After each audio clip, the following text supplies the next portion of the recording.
수예배에 오신 여러분을 주님의 이름으로 축복하고 환영합니다. 이제 우리가 마음과 정성을 모아 거룩하신 하나님께 예배하겠습니다.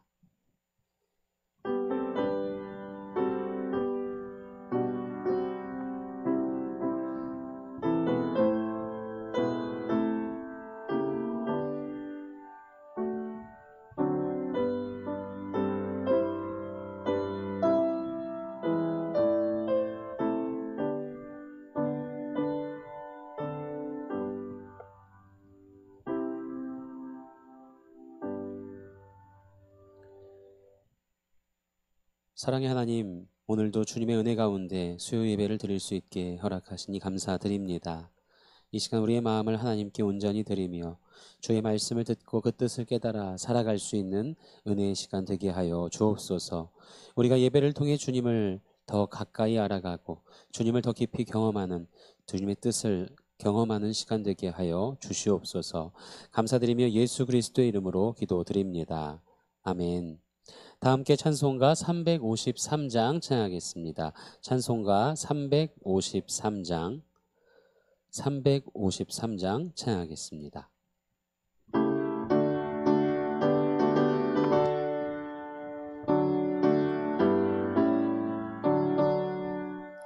십자가 군병되어서 예수를 따를 때 무서워하는 마음으로 주 모른 채 할까. 나의 주 그리스도 나를 속량했으니 나 십자가를 벗은 후 저 멸류관 쓰리. 무성도 피를 흘리며 큰 싸움 하는데 나 어찌 편히 누워서 상 받기 바랄까. 나의 주 그리스도 나를 속량했으니 나 십자가를 벗은 후 저 멸류관 쓰리. 이 죄악 많은 세상에 수많은 원수들 날 유혹하고 했지나 내 주만 따르리. 나의 주 그리스도 나를 속량했으니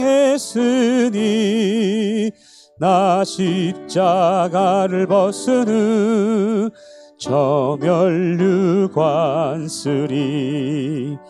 나 멸류관을 쓰려고 몸 바쳐 싸울 때 주 내게 용기 주시사 이기게 하시네. 나의 주 그리스도 나를 속량했으니 나 십자가를 벗은 후 저 멸류관 쓰리. 승리의 그날 이르러 십자가 군병들 개가를 불러 영광을 주님께 돌리리. 나의 주 그리스도 나를 속량했으니 나 십자가를 벗은 후 저 멸류관 쓰리. 아멘. 이어서 찬송가 360장 찬양하겠습니다. 찬송가 360장입니다.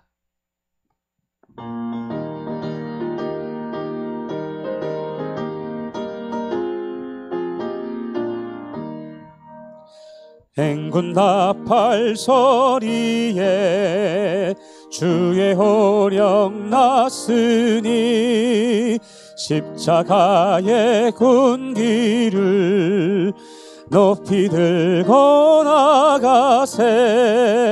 선한 싸움 다 싸우고 의의 면류관 받았으리라. 선한 싸움 다 싸우고 의의 면류관 예루살렘 성에서 면류관 받으리. 저 요단강 건너 우리 싸움 마치는 날 의의 면류관 예루살렘 성에서 악한 마귀 권세를 모두 깨쳐버리고 십자가의 힘과 승전가를 부르세. 선한 싸움 다 싸우고 의의 면류관 받았으리라. 선한 싸움 다 싸우고 의의 면류관 예루살렘 성에서 면류관 받으리. 저 요단강 건너 우리 싸움 마치는 날 의의 면류관 예루살렘 성에서 달려갈 길 다 가고 싸움 모두 마치는 주와 함께 기쁨을 용사들 하늘이세. 선한 싸움 다 싸우고 의의 면류관 받았으리라. 선한 싸움 다 싸우고 의의 면류관 예루살렘 성에서 면류관 받으리. 저 요단강 건너 우리 싸움 마치는 날 의의 면류관 예루살렘 성에서. 아멘. 오늘은 두 번째 청교도 기도로 함께 기도하겠습니다. 오 하나님, 주님의 뜻보다 앞서는 것은 없으니 주님을 즐거워하고 주님 섬기는 일을 떠나서는 내게 어떠한 위로도 없습니다. 주께서는 내게 전부이시며 나의 모든 기쁨은 오직 주께서 만들어 주시는 것뿐입니다. 나는 주님의 뜻이면 무엇이든 기뻐할 것이며 어떠한 경우에도 기뻐할 것입니다. 모든 것이 주님의 손에 달려 있음을 생각하니 기쁘고 그 모든 것을 주님의 손에 맡기니 즐겁습니다. 그리하여 기도는 온전히 찬양이 되고 내가 할 수 있는 것은 주님을 경배하고 찬양하는 일뿐입니다. 무엇으로도 나는 주님의 복되신 이름을 더 영광스럽게 할 수 없으나 오직 은혜를 통하여 기쁜 마음으로 나의 영혼과 몸을 주께 드립니다. 내가 주님의 뜻을 기다리고 그 뜻이 이루어지기를 기도하며 주님의 은혜로 온전히 순종하는 사람이 되게 하소서. 예수님의 이름으로 기도드립니다. 아멘.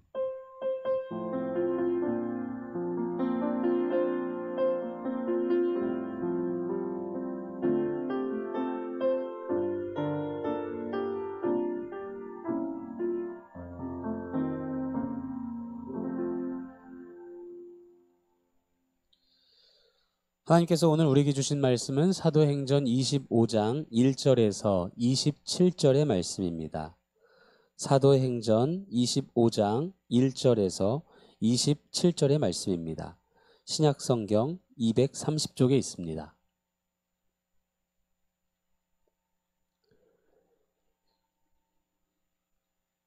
하나님의 말씀을 한 절씩 교독하시겠습니다. 베스토가 부임한 지 3일 후에 가이사랴에서 예루살렘으로 올라가니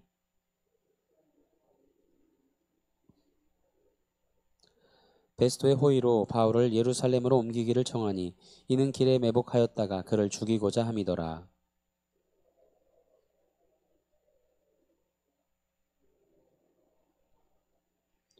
또 이르되 너희 중 유력한 자들은 나와 함께 내려가서 그 사람에게 만일 옳지 아니한 일이 있거든 고발하라 하니라.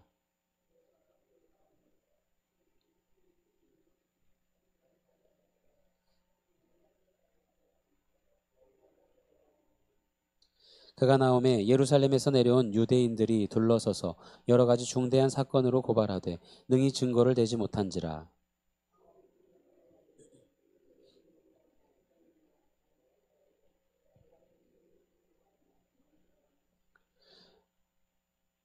베스도가 유대인의 마음을 얻고자 하여 바울더러 묻되 내가 예루살렘에 올라가서 이 사건에 대하여 내 앞에서 신문을 받으려느냐.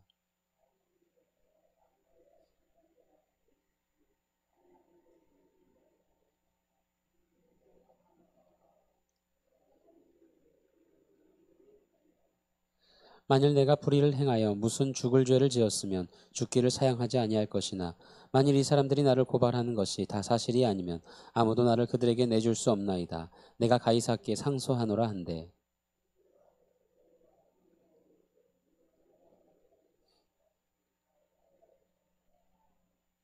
수일 후에 아그리빠 왕과 버니게가 베스도에게 문안하러 가이사랴에 와서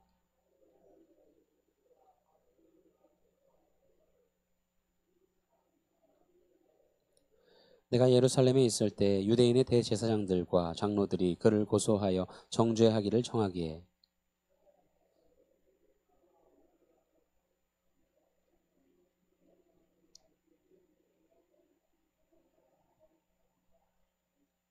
그러므로 그들이 나와 함께 여기 오매 내가 지체하지 아니하고 이튿날 재판 자리에 앉아 명하여 그 사람을 데려왔으나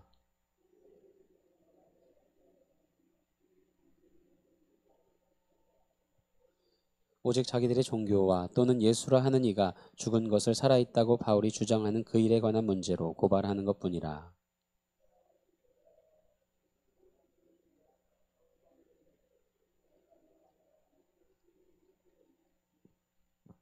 바울은 황제의 판결을 받도록 자기를 지켜주기를 호소하므로 내가 그를 가이사에게 보내기까지 지켜두라 명하였노라 하니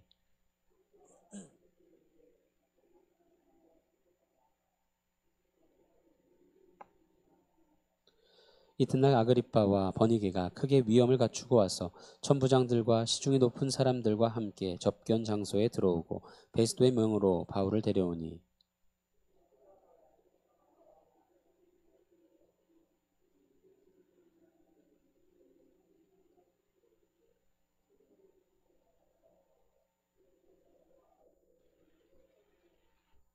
내가 살피건대 죽일 죄를 범한 일이 없더이다.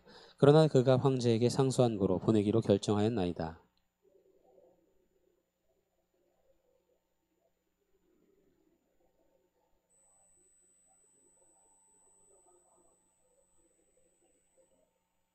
함께 보시겠습니다.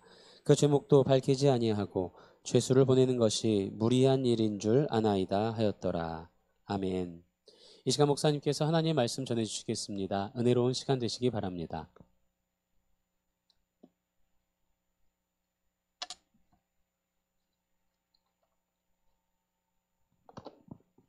광고 말씀 드리겠습니다. 주일 사경회가 이제 한 번 남았죠. 하나님 앞에서 귀하게 은혜를 사모하는 귀한 기간으로 보내시기 바랍니다.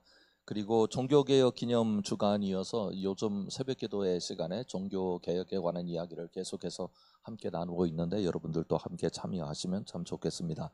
그리고 다음 주일은 추수감사주일입니다. 주님 앞에 기쁜 마음으로 추수감사주일에 참여해 주시길 바라고요. 이번 주 토요일 날은 첫세미 기도회가 있습니다. 기억해 주시고 함께 오셔서 예배하고 그리고 함께 식사하시면 좋겠습니다. 이번 주 금요일 날 오후 2시에는 독일의 목회자들이 우리 교회를 방문하게 됩니다. 그 방문 기간 동안 우리가 서로 함께 은혜를 나눌 수 있도록 위해서 기도해 주십시오. 토요마을 돌봄 그리고 홀리아트 미술탐험 이 두 가지 프로그램이 잘 진행될 수 있도록 여러분들께서 마음 써주시면 대단히 감사하겠습니다. 그리고 이번 주 토요일 날 윤건 전도사님, 유년부를 담당하고 계신 전도사님이시죠. 결혼합니다. 천안 티웨딩 투게더홀에서 결혼하는데요. 교회에서 8시에 출발하겠습니다. 함께 하실 분들은 8시까지 저 교회로 오시면 되겠는데, 혹시 이 중에라도 가실 분이 계시면 미리 우리 부목사님들에게 말씀해 주시면 차량 때문에 도움이 되겠습니다. 그렇게 협력해 주시면 감사하겠습니다. 기도하겠습니다. 하나님 아버지, 감사합니다. 이 시간도 주님을 사모합니다. 주님의 말씀이 우리에게 은혜가 되고 지혜가 되고 그리고 담대함이 되고 위로가 될 수 있도록 역사하여 주시옵소서. 예수님 이름으로 간절히 기도드립니다. 아멘. 오늘 이야기는 상당히 배경적인 이야기여서 구체적으로 그 내용을 일일이 하나님의 말씀처럼 뜯어보고 거기에 신학적인 여러 가지 해석들을 나눌 필요는 없습니다. 그러나 오늘 이 말씀이 우리에게 주는 메시지는 매우 강력하다고 말씀드릴 수 있겠습니다. 먼저 한번 그림을 보시죠. 그 당시에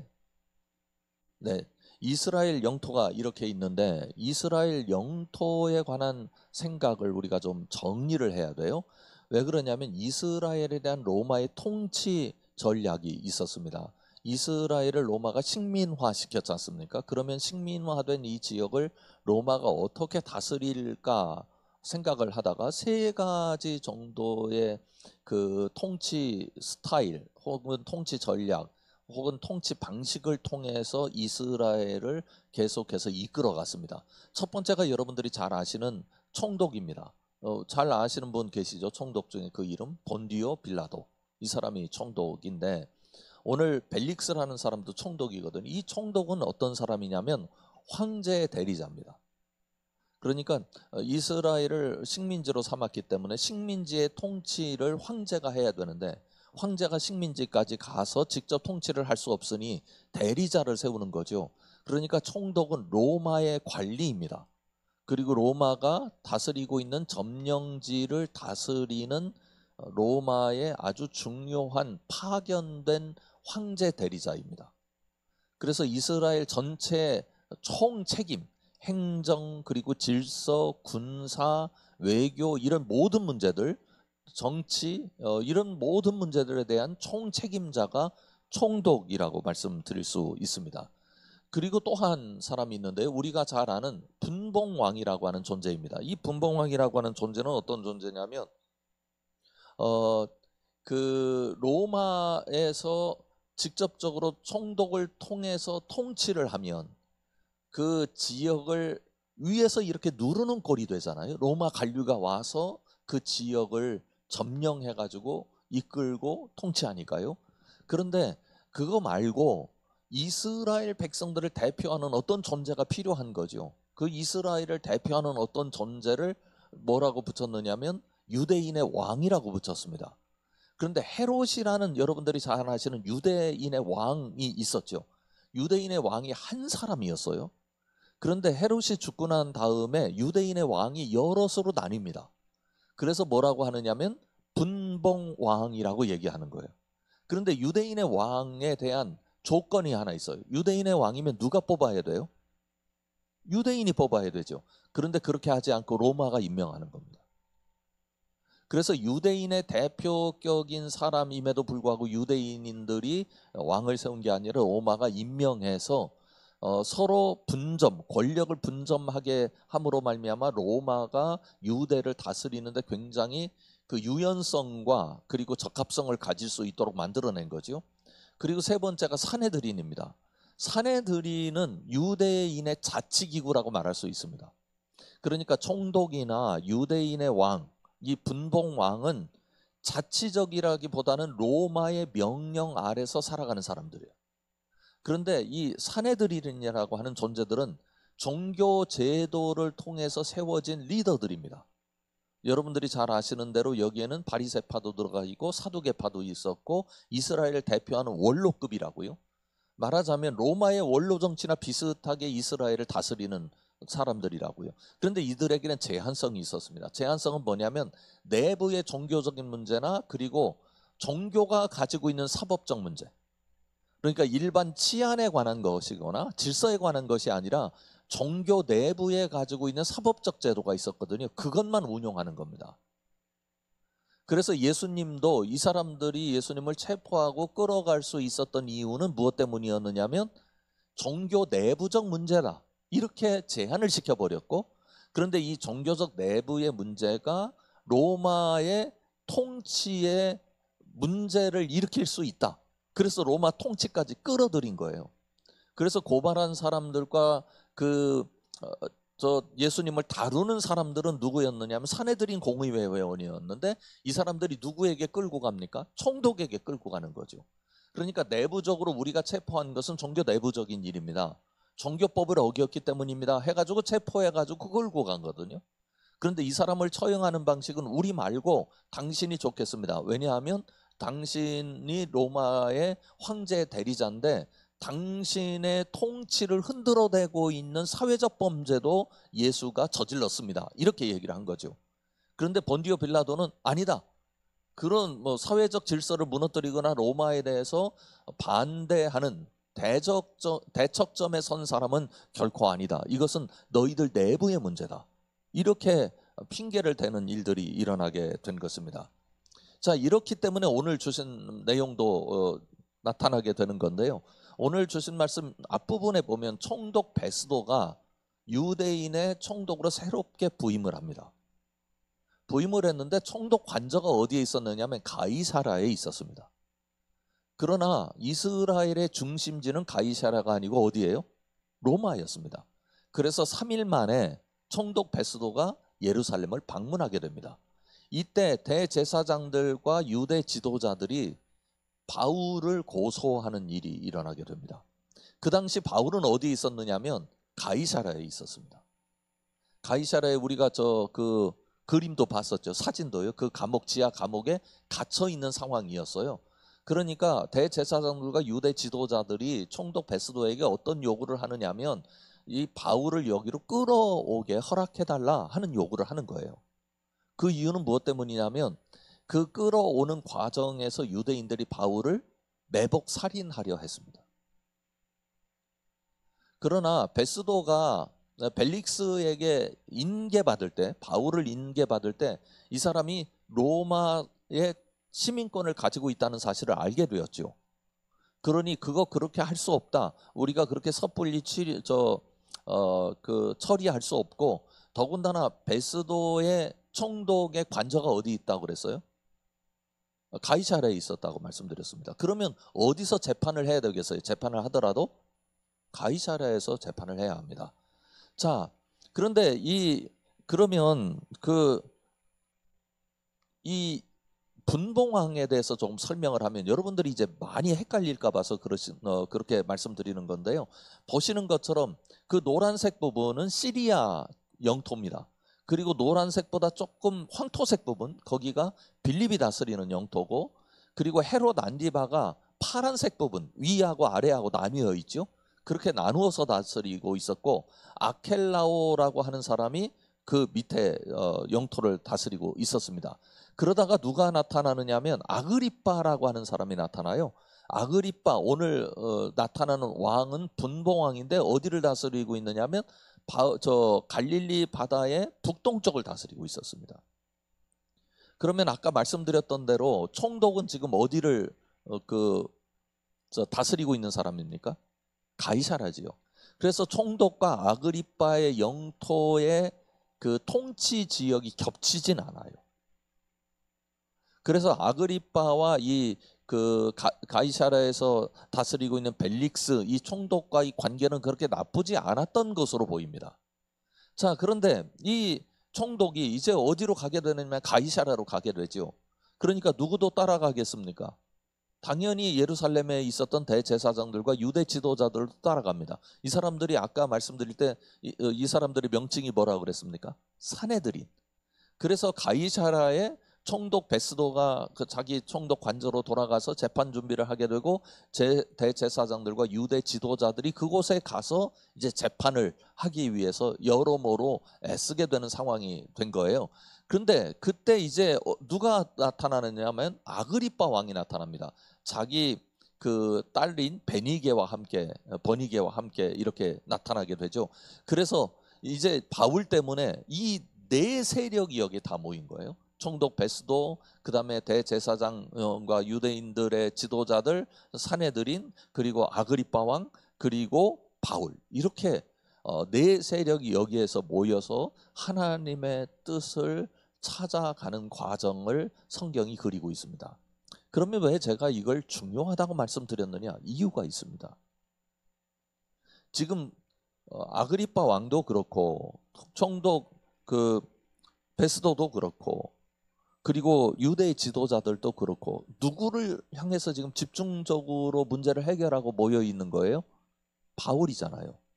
그런데 이 사람들은 그 당시 로마가 가지고 있는 정치 시스템의 전부입니다. 모든 로마의 정치 시스템의 전부가 한 사람에게 집중되고 있는 거예요. 이 세계를 지금 누가 움직인다고 우리가 해석을 해야 돼요? 모양상으로, 표면상으로는 바울 때문에 이런 일이 일어난 거 아닙니까? 바울 때문에 총독 베스도가 지금 이 지역에서 재판을 열게 되고 예루살렘까지 갔다가 거기서 내가 곧 가이사라로 가게 될 거니까 여기서는 재판정도 없고 우리 총독 관저가 있는 그곳에서 재판합시다. 그래가지고 이 유대 지도자들까지 끌고 그곳에 가게 됐지 않습니까? 그리고 또 아그리파 왕도 그것 때문에 궁금해서 그곳에 모이게 되고 이렇게 모두가 모여서 바울 때문에 어떤 일에 대한 처리를 하려고 의지를 가지고 모든 일을 행하고 있습니다. 그러니까 바울 한 사람 때문에 로마가 다 움직인 거예요. 여기서 우리는 하나님의 역사를 봅니다. 여러분, 우리가 하나님을 믿는다고 하는 것은 이런 의미를 갖는 거예요. 지금 사도행전 오늘 우리가 함께 나눈 이 말씀이 어떤 내용이냐면 그 당시 세계 속에 바울을 범법자로 보는 사람들 사이에서 일어나는 여러 가지 정황들을 우리가 지금 보고 있잖아요. 그런데 그 당시 사람들의 입장에서 보면 지금 바울 때문에 그런 일들이 일어나고 있고 그런 일들이 하나님의 역사로 일어나고 있다는 사실을 인정할 만한 사람들이 얼마나 될까요? 생각을 해보십시오. 유대인들은 지금 유대 지도자들인 사내들인이 바울을 위해서 바울 때문에 움직이고 있잖아요. 그러니까 유대인들의 눈으로 보기에는 누가 움직이는 거예요? 사내들인이 움직이는 겁니다. 로마의 눈으로 보기에는 지금 누가 움직이는 거예요? 총독? 베스도가 움직이는 거고요. 또 다른 사람들 제3자의 입장에서 보면 누가 움직이는 겁니까? 아그리빠가 움직이는 겁니다. 다 이렇게 서로 내 쪽에서 보면 이 사람이 움직이고 저 사람이 움직이고 저 사람이 움직인다. 그래서 뭐 정치적인 역학이나 법적인 역학이나 사회적인 역학들이 지금 여기서 이렇게 서로 움직이고 조우하고 또 반대하고 찬성하고 이런 일들이 일어나고 있지 않습니까? 하나님의 일은 하나도 안 보인다고요. 그런데 사도행전 26장에서 이걸 쓰고 있는 25장에서 이걸 쓰고 있는 이유는 무엇 때문입니까? 그거를 누가 움직이고 계신다? 하나님이 움직이고 계신다는 거예요. 자, 그러면 우리 입장으로 보면 이 세상에서 일어나는 일들, 어떤 일 때문에 우리가 속상하기도 하고 어떤 일은 기독교에 도움이 된다, 어떤 일은 기독교에 도움이 되지 않는다, 어떤 일은 우리가 막아내야 된다, 우리가 열어내야 된다 하는 이야기를 우리가 마음속에 담아내고 살고 그리고 교회 안에서 교회 밖에서 사람들과 의견을 나눕니다. 다 누구의 일이 되는 거예요? 우리들의 일이 되는 거죠. 그러나 하나님은 하나님의 뜻대로 지금 세계사를 이끌어가고 계신다는 거예요. 어떤 상황이 어떻게 벌어지든 간에 하나님의 통치는 끝나지도 않고 하나님께서는 당신의 통치를 포기하지도 않으십니다. 그러니 우리가 때로는 나 중심으로 세상을 바라보고 우리 한국 교회 중심으로 세상을 바라보고 우리나라 중심으로 세상을 바라봐서 그게 어느 때는 고통이 되고 어느 때는 좌절이 되고 어느 때는 기쁨이 되고 어느 때는 승리가 되고 어느 때는 성공이 되기는 하지만 그건 다 누구 얘기다? 우리 얘기다.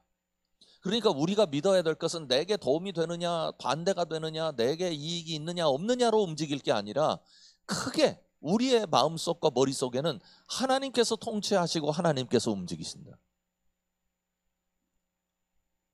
그걸 우리가 생각하고 고백하고 붙잡을 줄 알아야 된다. 그래서 예수 그리스도를 믿는 사람들은 온 세계를 머릿속에 담고 기도할 줄 아는 사람이어야 합니다. 사실 우리가 살아가는 세계 속에서 우리의 생명이라고 하는 게 이제 100년 정도 되는 건데 한번 말씀드린 적이 있는 것 같아요. 겁이라고 하는 불교에서 사용하는 세상의 시간에 대한 이해가 있습니다. 이 겁자가 어떻게 불교에서 설명되느냐면 이렇게 설명된대요. 천년에 한 번 날아드는 독수리가 바위에 앉아서 그 발자국을 남기는 기간. 독수리가 천년에 한 번 어디에 날아와서 앉아요? 바위에. 한 번 앉고 천년 후에 또 날아와서 앉았어요. 또 천년 후에 날아와서 앉았어요. 그런데 그 독수리가 그 자리에 앉는 바람에 그 바위가 패여가지고 발자국이 생겼어요. 그럼 그게 몇 년이에요? 천년에 한 번 앉는 독수리인데요. 무슨 얘기냐면 겁이라고 하는 게 그렇게 길다. 그러면 그 긴 기간을 이야기하는 이유가 뭐냐? 1겁, 2겁 그럴 거 아니에요. 그래서 여러분들이 아마 들어보셨을 거예요. 영겁. 이런 단위도 들어보셨을 거예요. 그 얘기가 어떤 얘기냐면 세월이 길다는 얘기가 아니에요. 불교에서 가르치는 그 교훈이죠. 인간의 생명이 무상하다는 거예요. 이게 불교가 가르치는 교훈입니다. 그런데 우리는 그렇게 가르치지 않습니다. 우리는 영혼을 생각하고 살고 온 세계를 움직이시는 하나님을 생각합니다. 그런데 우리의 짧은 시간, 우리의 길지 않은 이 시간에도 불구하고 우리는 하나님의 통치에 순종하고 하나님의 통치의 일부이다. 무상한 게 아니다. 나를 통해서 하나님의 통치가 드러나고 나를 통해서 하나님의 통치가 내가 그 통치의 모든 내막과 그리고 본질을 다 이해할 수는 없지만 그러나 오늘 또 우리를 통해서 하나님의 통치는 계속되고 하나님의 뜻은 실행되고 있다. 어느 때는 우리의 고난이 하나님의 뜻을 실현하는 도구가 되기도 하고 어느 때는 우리의 눈물이 하나님의 역사를 드러내는 도구가 되기도 합니다. 그런데 그럼에도 불구하고 견디고 나아갈 수 있는 이유는 우리 주님께서 우리에게 씌워주실 영원한 면류관 때문입니다. 가만히 보세요. 지금 바울이 세상의 통치자들에 의해서 꼼짝 못하는 사람이 됐잖아요. 그런데 바울은 전 세계를 변화시켜가는 위대한 인물로 하나님께 사용됐습니다. 가이사랴에 잡혀 있을 때 유대인들이 각종 계략을 꾸며가지고 자신들의 목숨을 제거하려고 할 때 바울인들 두렵지 않았겠습니까? 내 선교가 여기서 끝나는구나 생각하지 않았을까요? 그럼에도 불구하고 그것을 견디며 바울이 나갈 수 있었던 이유는 뭐 때문이냐면 하나님의 나를 위한 이 일은 끝나지 않았다. 그렇게 믿었기 때문입니다.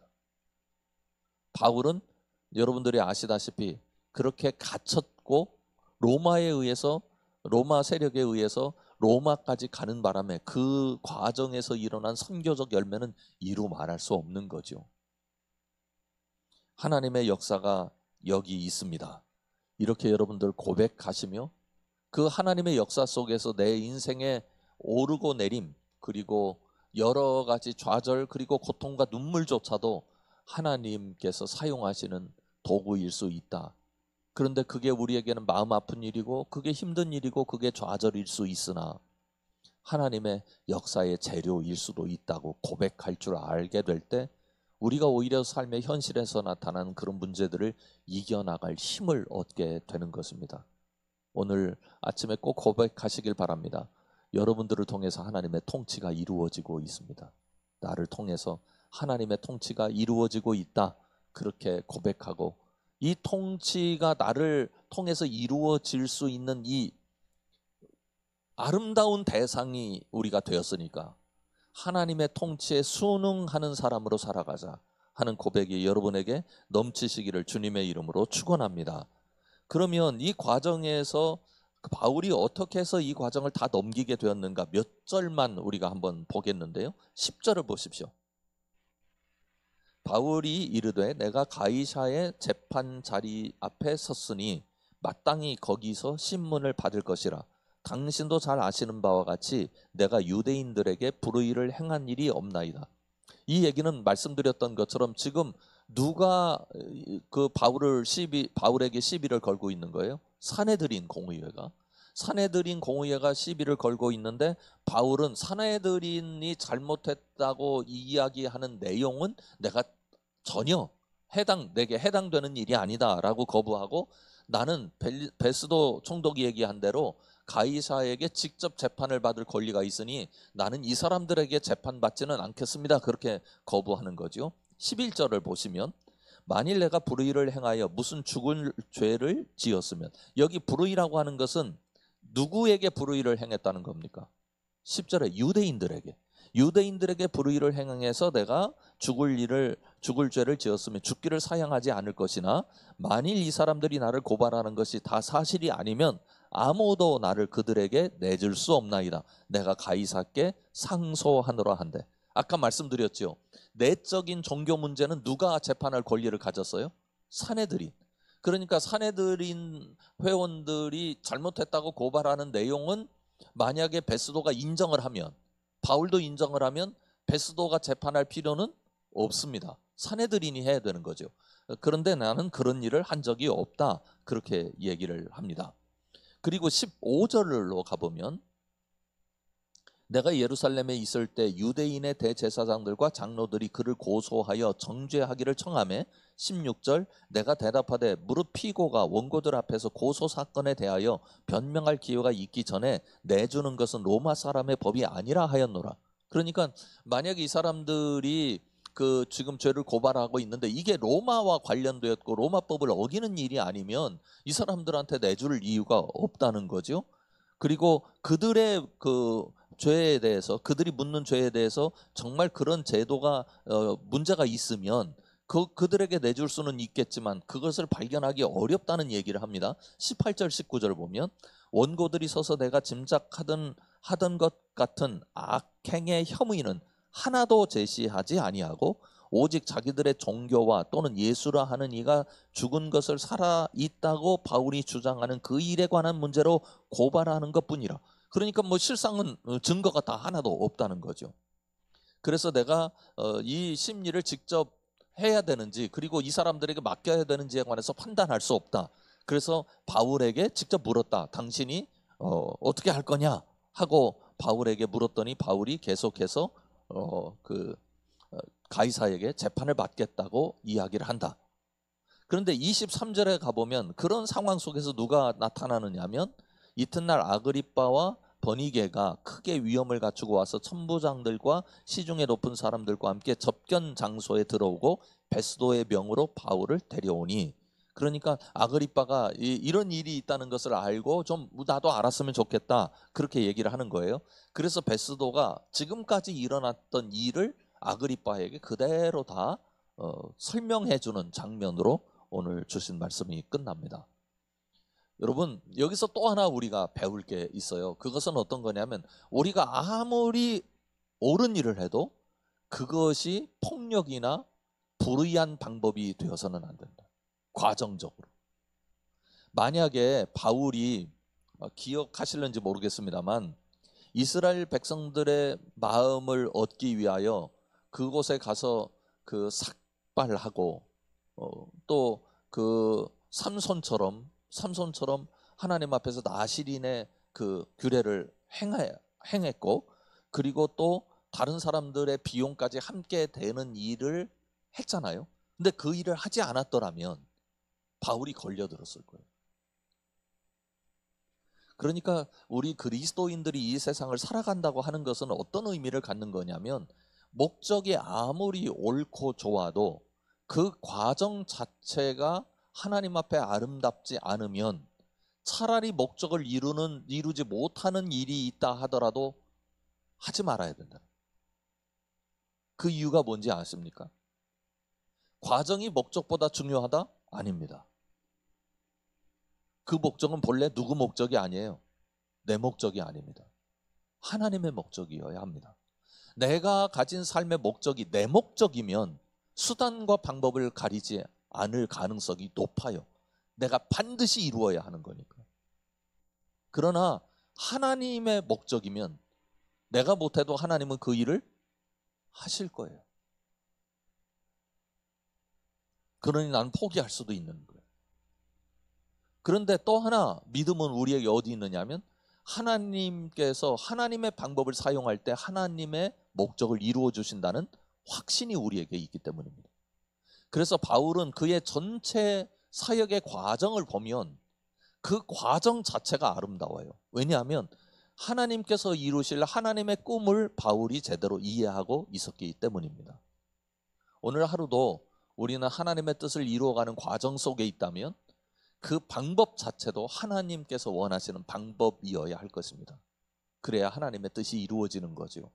우리 모두가 그런 자세로 살아가셔서 이 시대에 우리의 존재가 하나님께서 비추는 빛의 한 부분일 수 있기를 주님의 이름으로 축원합니다. 기도하겠습니다.